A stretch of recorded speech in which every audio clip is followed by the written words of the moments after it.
right, the next case we have is Superior Fence versus Lucas. And let me reset everything. All right. How much time would you like for rebuttal? 5 minutes, Your Honor. Okay, you may proceed. Thank you. May it please the Court. My name is Margaret Wharton. I represent Superior Fence and Chris Johnson, who are the appellants in this case. This is a case involving the liability of a landlord who takes possession of personal property located within leased premises, and the negligence and the damages resulting from taking that property with respect to third parties' rights. My clients in this case were not the tenants, they were third parties. Well, you referenced negligence, but the 3 counts were actually, it was a count for conversion. Yes, sir. A count for intentional interference with an advantageous business relationship, and a count for civil theft, correct? Yes, sir, and I think so knowledge negligence... was a little bit higher than just negligence. I agree with the Court, and my use of the word negligence was probably not correct. We believe it was the intentional acts of the landlord that caused the damages, and the intentional acts were what's required under civil theft, conversion, and the interference with advantageous business relationships. So what was the evidence of intent that you have against Mr. Lucas? Your Honor, first of all, you have to understand the legal basis for the determination of intent. Intent only applies to the deprivation of property, not the misappropriation of its use. The deprivation of property is what results in the conversion and the civil theft. From the very first day that the events arose here on March 19th, Mr. Lucas came to the premises with 2 large men with him saying, "You are trespassing, get off my property." And there's a video that was taken that day of what the events occurred, and I hope you've had an opportunity to review that. But Mr. Lucas actually also presented a notice prepared by his attorney to my client saying, "We have taken possession of the property." And that no one is allowed on the premises without our consent. Now, Mr. Lucas was given orders by the court to preserve or maintain the status quo with regard to the condition of the leased premises and the property, correct? Mr. Lucas was given orders with respect to the property that was subject to the landlord's lien to conserve it and protect it. But what we must remember are there were 3 types of property were on the premises. The 2 types of property that my clients owned were not subject to the landlord's lien. Well, wasn't your client given the opportunity to prove ownership of the property that was not subject to the landlord-tenant lien? And yes, sir, we did. And in fact, in my letter dated May 19th, to the landlord specifically said, "We've provided evidence of ownership of that property, but have not had any response about when we can pick that up." By the time they finally released that particular property, it was unusable and had no value. The other property that was belonging to my client were the books, records, and contracts of the tenant that were located on the premises, which had been assigned to my client. The trial court held within days of issuance of the distress writ that particular property is not subject to the landlord's lien, and directed the landlord to release that property. As the record provides, and as we have argued in the briefs, some of that property was never returned. Some of those contracts, some of those files were never returned. And as the court, I'm sure, is aware that as a result of a untruth that was told to the court in an affidavit by Mr. Lucas' attorney saying he had returned all of those files, the Florida Supreme Court found that not to be true and in fact disciplined him as a result of that. The evidence is clear in the trial, we identified each and every pending contract that was remaining, the files that were not returned, the files that were returned late. It was an absolute nightmare for my clients to try to get their property back. And all of that property was exempt from the landlord's lien. Now, even if it was covered by the landlord's lien, however, we've provided argument to the court that, number one, they didn't comply with the landlord's lien. First of all, they took possession before ever getting a writ. Then once they got the writ, they didn't comply with the statutory obligations in connection with the writ. The writ presumes, and it specifically states on the face of the writ and the statute, that the sheriff is to execute the writ. And the sheriff never was provided this writ, much less executed. And then the statute goes on to say that if the tenant removes or disposes of any of the property, it can be held in contempt of court. There's no reference to what if the landlord removes or does anything with the property, and we believe that's because the statute makes it clear the landlord wasn't supposed to be in possession of that property.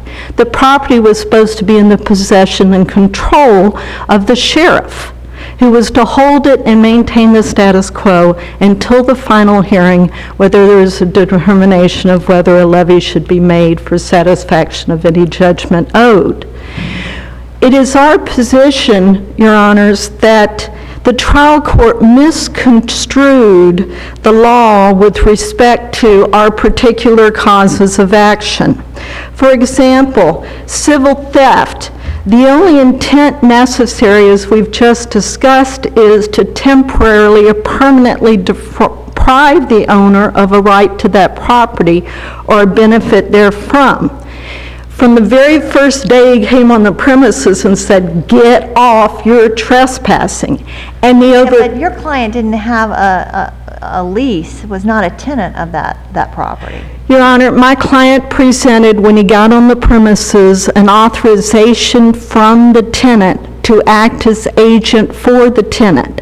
In addition, there's evidence that was presented at trial that my client met with Mr. Lucas before that point and said, "Look, I'm buying the business," explain what was going on. But they weren't able to come to any terms on a lease. Well, my client indicates they did come to terms. And in fact, in the evidence is a copy of a cashier's check he was bringing to the premises for Mr. Lucas. You can see it's dated March 19th.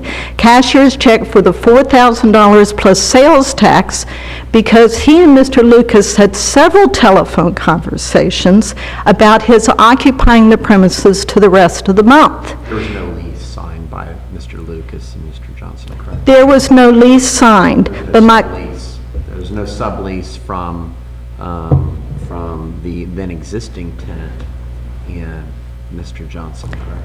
That is correct. However, there was a notation of an authority, a written authority. Memo of understanding.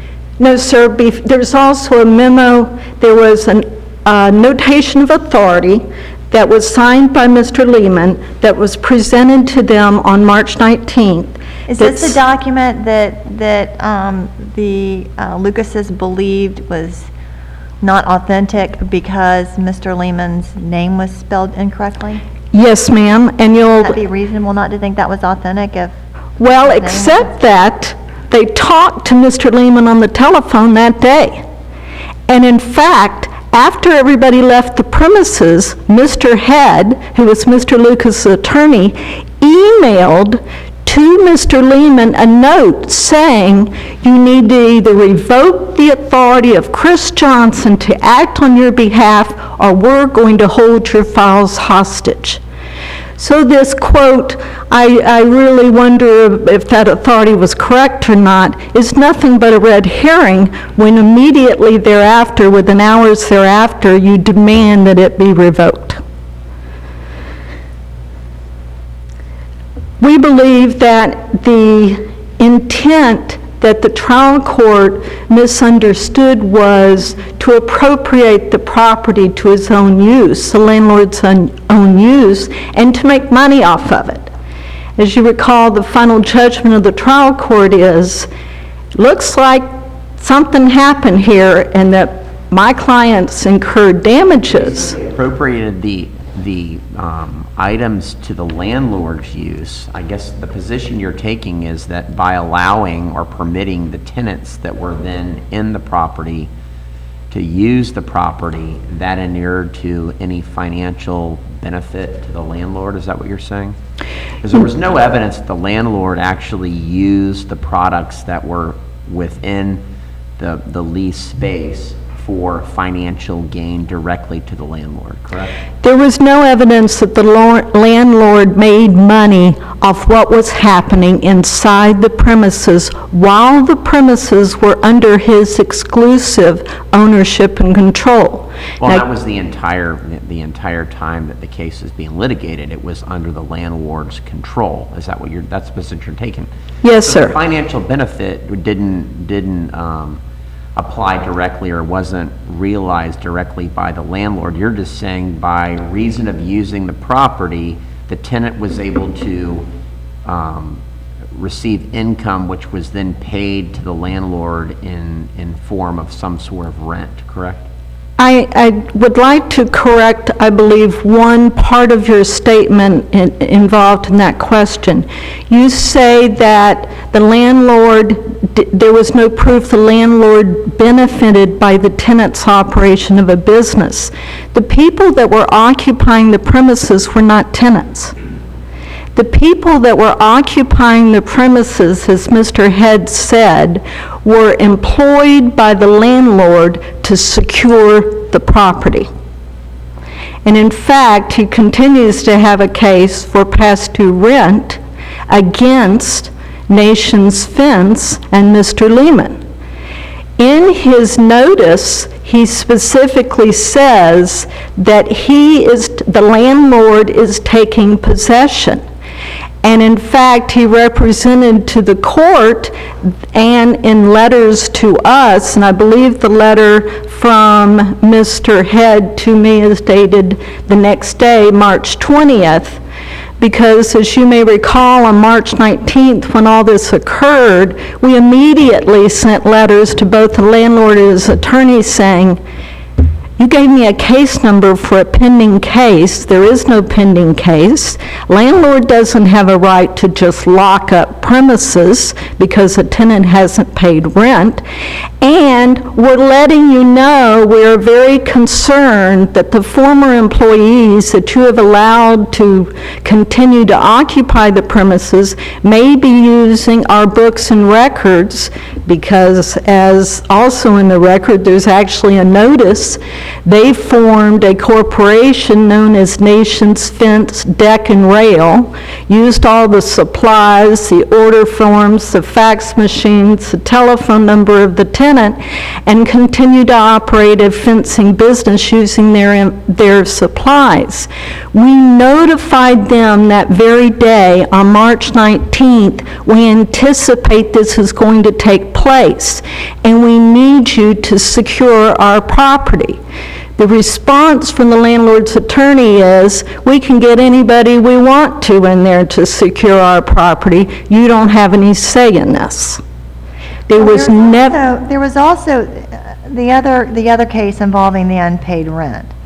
Your client moved to intervene in that case, correct? Yes, ma'am. And claiming that he entered into an agreement with Nation's Fence to purchase the assets and assume all of its obligations, and that which entitled them to possession of the property on the leased premises, personal property, correct?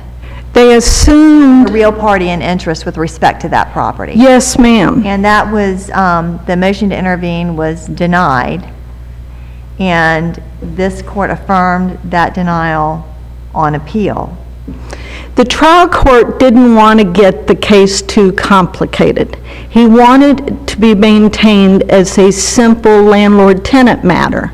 And this court determined that was at the discretion of the trial court, and you weren't going to We said, having overturn... carefully reviewed the record, We find no error in the trial judge's determination that Superior Fence and Johnson have no direct and immediate legal interest in the underlying litigation. Yes, so ma'am. why, based on the ruling in that case, why wouldn't your claims, particularly perhaps the one for conversion, be collaterally estopped?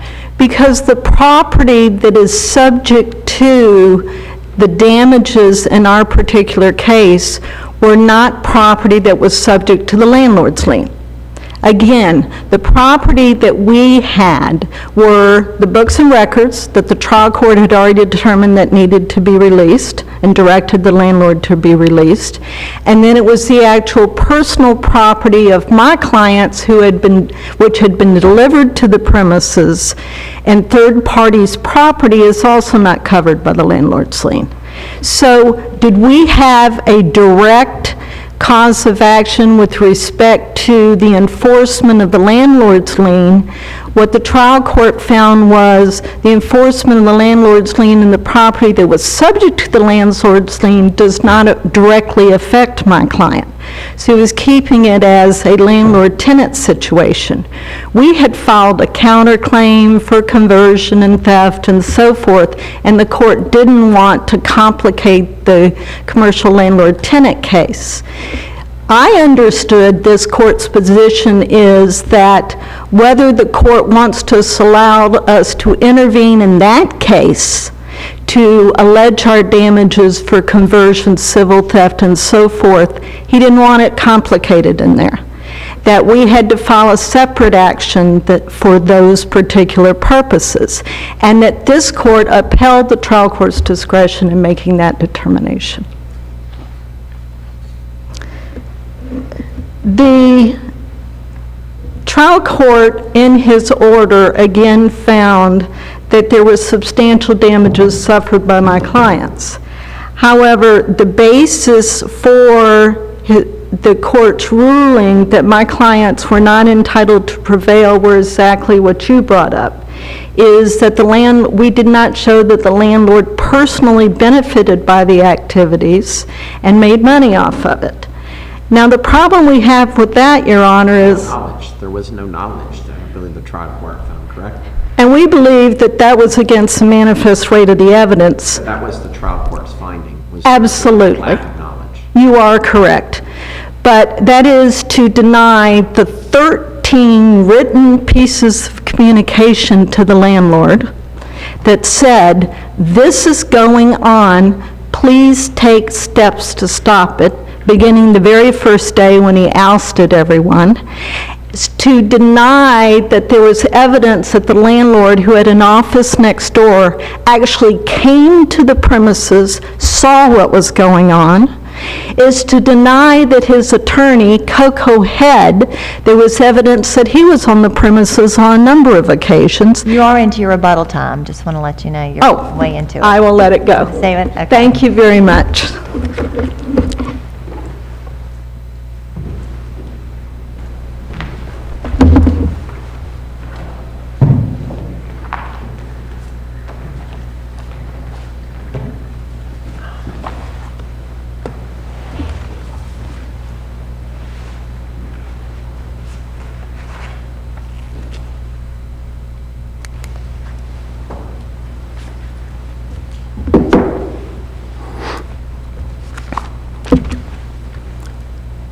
Whenever you're ready.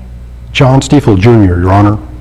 I represent Mr. and Mrs. Lucas, and I want to touch on 4 points real briefly here and try and clarify, because the facts that she just gave you are not supported in the record, and they're not supported by the judge's order. The other thing, the law that she cites is incorrect to this court. And also I want to talk briefly at some point about the money damages that they allege here, because they are completely unsupported by the law or the facts, and we're going to talk about that. One of the things that the court asked, Your Honor, was that what evidence supports it? What evidence supports the claim that my client had possession of this property at any time? He was just the landlord. There isn't evidence that my client ever had possession of this property. The other thing is, what evidence did my client have any knowledge at all about anything that happened with this employee that stole some of the money? She puts on her brief in page 7. She lists on there that there are 4 sources of the knowledge, and they are all previous employees. It's page 7. It's right in the middle, and it says that there's Dan Copeland, who was a lawyer that represented somebody in this case earlier, with the company that had a similar name, Nations Fence Deck and Rail. There was Stu Campbell, the previous employee, and Nancy Allen, an employee of the tenant. All of these people, and there's an extensive site. When I go through them, there's not one single witness, there's not one document in this case that shows that the Lucases were anything other than just a landlord. They were just someone who was trying to collect a monthly check. They hadn't been paid rent on time. They entered into a lease in 2009 for 5 years, and they wanted to collect the rent. The economy turned bad in 2009, and this fencing company, Nations Fence, was late paying. So what they did was,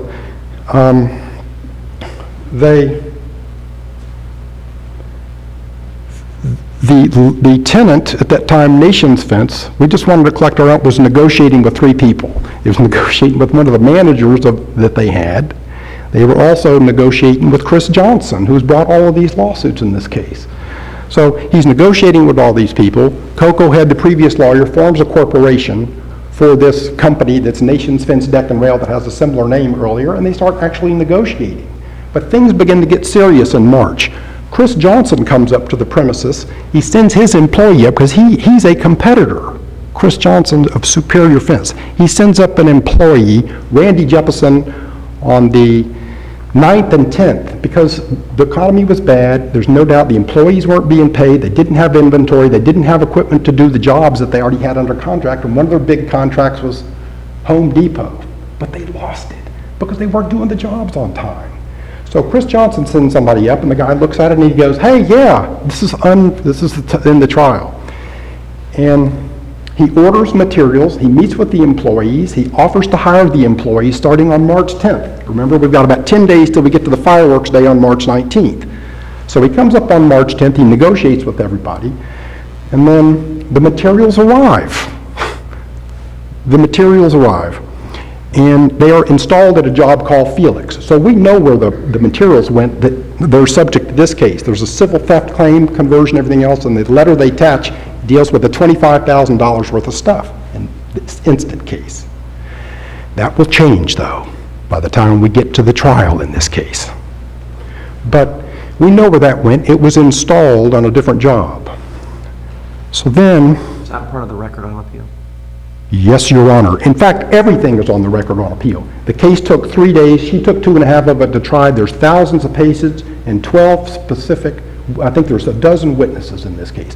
The entire first case that's still pending was subsumed. She put every single pleading in, every single document. We had to reach, that entire case was brought into this case. It was a previous case where he was not allowed to participate, and he wasn't allowed to intervene in it. Everything is in the record, Your Honor. It's a huge, huge record. All right, so anyway, his client comes up. Everything of this is not rebutted. He then meets with my client on the 12th and comes up and he says, "Hey, I'm interested in maybe taking the rent from you." On the 12th of March, he does this. But my client says, "No, I'm kind of concerned because just yesterday he used my law firm on the 11th to send out to begin eviction proceedings." We never did do eviction because they ended up abandoning it 3 days later. But, so he meets with my client, but he does several things on the 12th. He meets with my client and says that he entered into a lease, which he didn't do, but he never even wanted to take over the premises. He just wanted a short-term lease to remove all the contracts on this property. That's what he wanted to do. He wanted to get the equipment and the contracts off the property. The other thing that he did on the 12th is he went down to his land and he met with the tenant. His name was Walter Lehman of Nations Fence. They're negotiating, and he comes away with a couple of documents. One's called a Memorandum of Understanding. The other is an assignment and assumption agreement of certain contracts. The Memorandum of Understanding is nothing but a letter of intent. In fact, we're going to see the lawyer for this case, even in her letter later on that she writes, all the evidence only comes from her letters after the fact. There's no evidence in this case. She even says, and the court found, this wasn't a transfer document. She even admits, I represent the proposed purchaser. There was stuff to be done, pricing, there's everything else. This memorandum of understanding was a letter of intent. And in it, in the separate document, the assignment of all the contracts that they say they want that they never got back, He said he purchased these things, but he never gave any money for them. There's not $1 that indicated he ever bought the contracts. There's not any evidence that it was actually transferred to him. He took over all the locations of the tenants, what he said, when it shut down, but he never paid one single nickel for any of it. So as I continue on my timeline, he comes up, he forms a corporation, meets with my client, and he goes out and he has lunch with all the employees at Nations, all the tenants' employees. He says, I'm going to hire you. This was unrebutted. 3 different people testified to that at trial. So then on the 15th, Mr. Lucas comes to knowledge that there's a notice that Mr. Johnson's well aware of that went up in the window and said, we're shut down due to bad economic conditions. Nation's Fence is out of business. So we're like, oh. Well, the good thing we got the lawsuit started. You know, we're beginning to get going on it. Well, on the 18th, something interesting happened. We're sitting in our office, Mr. Lucas's, and he gets a letter from the tenant. It's the last act that anybody employee really does, except for Nancy Allen, where he sends a notice that Presidential, this big factor, has a lien on everything. So Mr. Lucas gets that on the 18th, and he goes, gosh, I mean, it's confusing. We're going to have a landlord's lien. That's a tough thing to understand when you're a layman. We get this notice saying it's a subordination agreement. And he goes, I forgot I signed it. But somebody, it's like a warning that came from the tenant. Look out, because Presidential has a lien on this for $790,000. Okay? So at that very moment, Mr. Lucas is pretty confused. But it gets worse. The next day, also on the 18th, one other thing happened. Mr. Johnson, one of the employees, all kept real detailed notes. They're all part of the record, pages and pages of contemporaneous notes. He came up and he was negotiating with them all the way up to the 19th. We thought it went dark.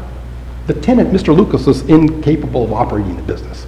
He's not healthy. He has this all came out in the record. He has brain damages. He's retired. All he wants to do is get a check.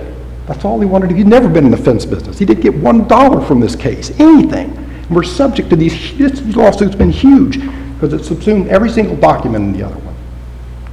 So, he gets So notice. eventually he goes, let's see if I can try to Move it along, Your Honor. Move it along a little Okay. bit. He gets a distress writ. He does.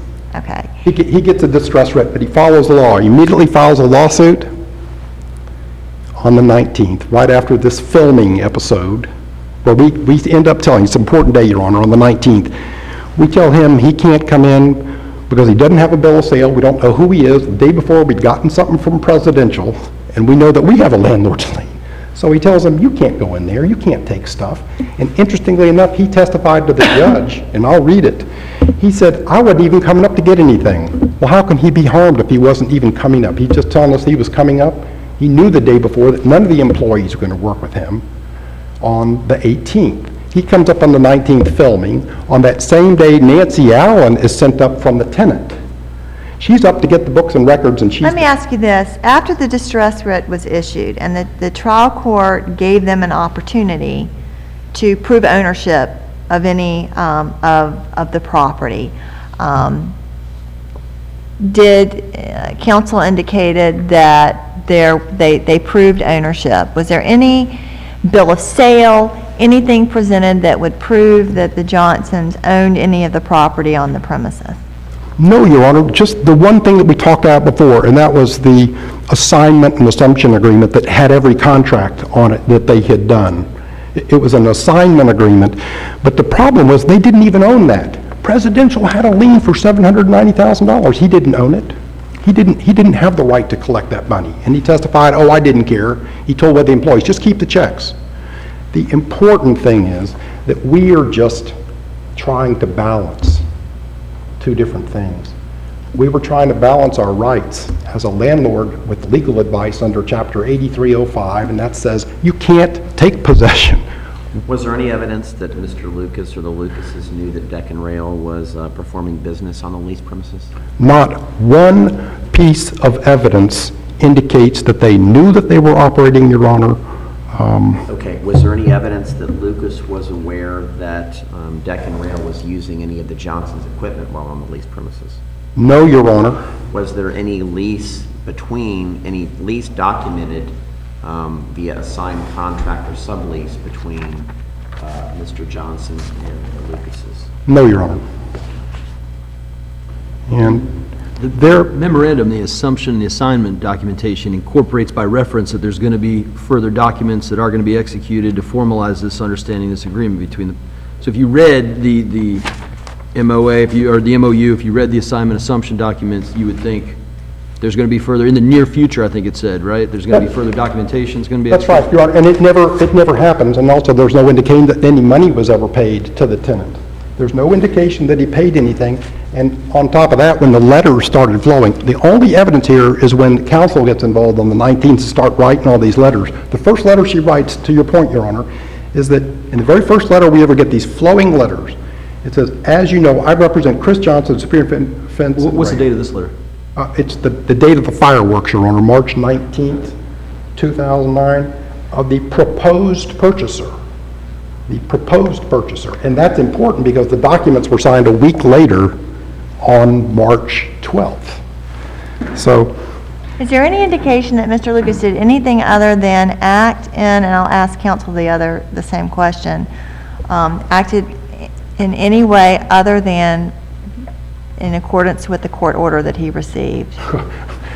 no, Your Honor. In fact, we did, the court ruled in the last page, it said, poor Mr. Lucas, he did everything he was responsible to. He didn't take possession. He just wanted to maintain the status quo. We turned these people away on the 19th because they didn't have keys. That's an indication of implied access. It's not proof of anything big, but it's implied access. If Chris Johnson didn't want to come on and was the real man, he should come with the key. We wouldn't have stopped him. If Nancy Allen of the tenant came up, she's the one that ended up getting the records. Chris Johnson never got them. They were turned over by court order to the tenant. They were not turned over to Chris Johnson at any time. Here's the important thing, Your Honor. He immediately complied. We posted a bond, and one of the things they argue about is, oh, their constitutional rights were violated. It's real different than the case law. We immediately obtained a bond, filed a lawsuit on the 19th, got the bond in place the next day, got the writ, and served it on him. On the 26th, there was a big hearing with the judge, and he said, lock it up. We immediately moved to turn over the documents to the tenant, not to Chris Johnson, but the tenant. We met Nancy Allen, and we gave her the documents after turning it away the first time. Then we had the property, we had it inventoried. We came up with the same value they did 6 weeks later. Nothing was missing. We locked it up on the first, but this is important. At any time, they could have come and taken stuff. They could have come in the middle of the night. We didn't have a key. Under the law, we can't take back possession. Chapter 83 says you can only get possession if they tender something to give it to you, or you file an eviction, or if they abandon it. Well, he got pretty good advice. Don't go rushing in there because you'll get sued for improper eviction. Sure enough, we're sued for improper eviction even though we never took possession of the property until the judge ordered it April 1st. I think the important thing is, as you look at this case, Your Honor, we were just the tenant. I mean, we were the landlord, and we don't owe them a duty to watch out between complex claims between other creditors, to have to weigh out. That's all happens when the sheriff first comes out and served the statute, contemplates several steps. And the first step it contemplates is that you're going to get the writ. And we did that. We posted a bond. In fact, when we got into this lawsuit with them, we decided it's not worth it. It's too big. There's no value to this. We dismissed our claim at some point because there was just nothing on there worth value to us. The Lucases have never just retired. And we still can't get our money back because there's still a bond in place to protect any wrongdoing that's been done, that's been there. It's been on there since the very beginning. And they say, oh, you know, you didn't, like Seymour versus Adams, you took possession and you held our property. We never did that. We never held it. The judge never ruled we had possession because we couldn't. Chapter 83.05 says you can't come in there. That's wrongful eviction. We're not the doorman to the premises. You don't get to come up on the 19th and videotape us and hand us a document that says, I want you to keep Walter Lehman or Crook out. I misspoke, Your Honor. That you've got to keep Bill Willard, their manager. Bill Willard. They introduced this into evidence. These are the checks that Bill Willard took in February, March, April. He's the man that incorporated This was before we ever touched the property, before we ever met Chris Johnson. They know this. This is their exhibit number 19 that shows that some of the checks made to Nations Fence came to Bill Willard, and he put them in his account, Nations Fence Deck and Rail. We don't have anything to do with Bill Willard. I mean, there's not one witness that says we did anything wrong. So as a landlord, I think they're trying to impute some duties to us that we just don't have. And the important thing, too, is this case was started out as $25,000. The day before trial, it turned into $602,000 of lost profits for damages. That's the exact amount that he paid $150,000 to his attorney to handle the first case that's still pending. They just filed a Fourth Amended complaint against us, even though he's not the tenant. He doesn't have rights. My client followed the procedures. Judge Malt's rule that we did, Judge Traynor implemented these things. They used this statute up and down. It's the eviction statute. It says that a third party can come in, the distress writ, a third party can come in and ask for relief. He did that. They had the bond go up, they had the bond go down. The judge told them, you've got something of value in there, post a bond, you can get it back out of there. All we wanted to do was maintain the status quo, and that's the language the court used. We never took possession. We didn't have a key until the judge ordered us to lock this thing down. So, Your Honor, what I'd just say is that if the court looks at the evidence here, we can't find any evidence of intent or that the Lucas benefited at all. If you look at the case law that they argued to the court about the unconstitutionality of the fact that we lock somebody out, it's interesting. In one breath they say, locks you out. In the identical breath they say, you should have, when I gave you that notice, you should have kept our employees out of there. The employees of Nations Fence have keys. They could come in and out. We don't have keys. We never had a key. We couldn't have stopped them from coming in. If they really wanted to do that, they could have come back at night. He could have come back at any time, and they would have had access to that, not just on the 12th when they met with the employees, not just on the 15th when they met with my client when he wanted to purchase it, not just on the 19th when he went videoing, but all the way up till April 1st when my client locked it up under the judge's order. Took an inventory, and there's still a bond to protect them. So, Your Honor, in the meantime, first case is still pending, the damages were the same, and so what it really boils down to is he wants some protection as a tenant, but the court ruled he never was a tenant. He never had any right to get on the court, to get on our property, Your Honor. Thank you.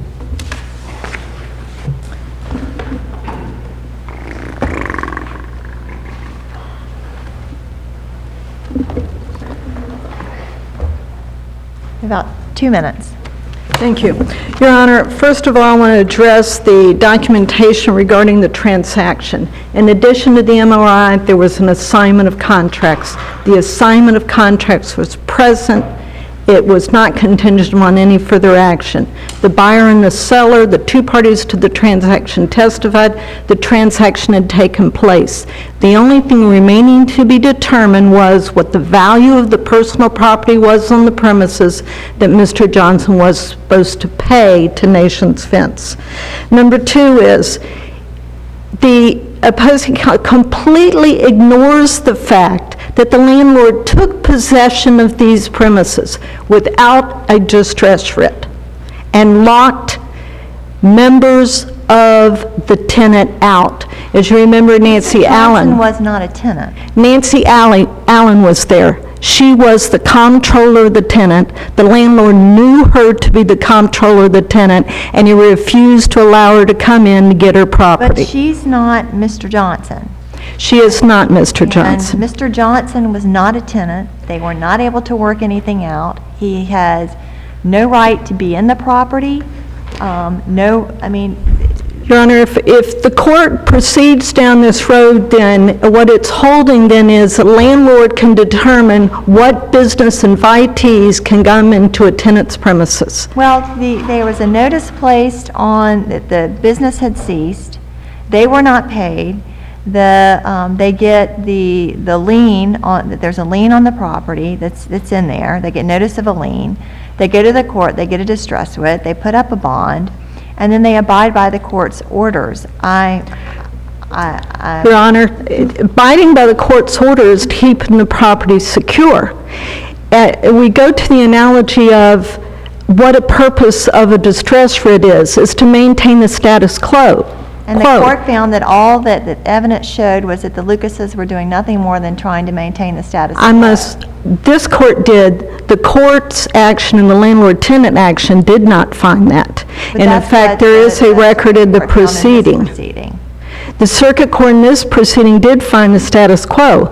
How in the world, though, a landlord can say it's maintaining the status quo when in fact it's allowing the tenant's personal property, its contracts, books, and records to be used by persons it allows to occupy the premises? How is that maintaining the status quo? I didn't see any evidence in the record that would show that Mr. Lucas had any knowledge of what they were doing.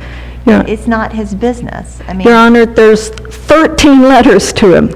There is, how else can you do but notify the attorney, for goodness sakes, this is what's going on there, stop it, stop it, stop it, stop it. So you're saying the comptroller, bookkeeper of the tenant who's not paying rent appears at the premises where rent is not being paid. That gives the person who is not in any way connected by contract to the leasing of the premises is then entitled to enter the premises?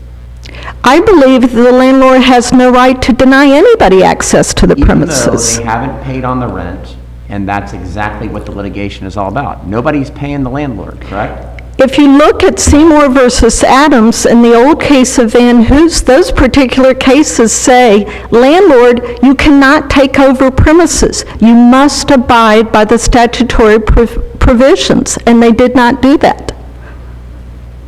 well, if the people that were working for the company were going into the building and working out of the building, how was he denying access?